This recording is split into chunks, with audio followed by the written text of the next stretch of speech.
আচ্ছা ভাই, এখন ভাবে যদি হাত তুলে মোনাজাত করা সুন্নাত প্রমাণিত হয়, মুস্তাহাব প্রমাণিত হয়, এখন ভাবে সেই কাজটা সম্মিলিত করলে হারাম আর বেদাত হয়, এটা দলিল কি?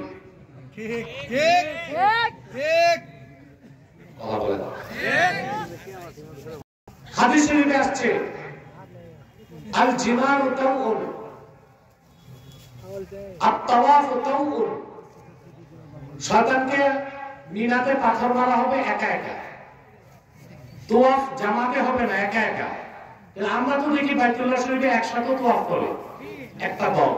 ঠিক ঠিক এইজন্য কি আরবের আলেমরা যেটা বলে এককভাবে যে কাজ জায়েজ, সম্মিলিতভাবে সেই কাজ জায়েজ।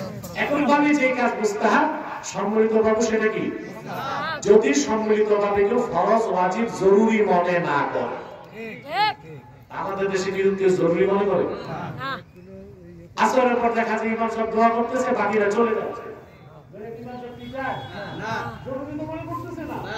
কিন্তু জরুরি না। মুস্তাহাবকে তো মুস্তাহাব বলতে হবে, হারাম বেদাত বলার অধিকার তোমার কে দিছে?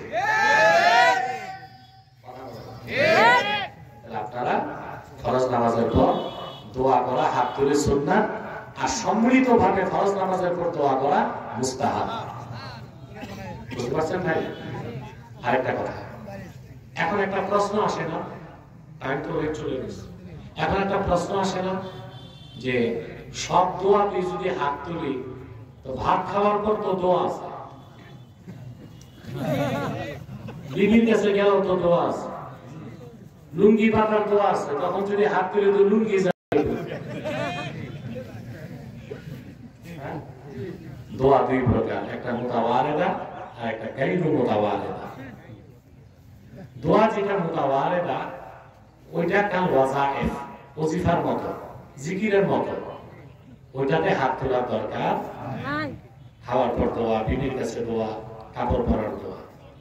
আর নামাজের পর দোয়া, আজানের পর দোয়া হচ্ছে কাসওয়াল, কামানজিলাতি সুয়াল, আল্লাহর কাছে চাইতে হয়। এজন্য হাতও রব্বানা যালামনা আনফুসানা ওয়া ইন লাম তাগফির লানা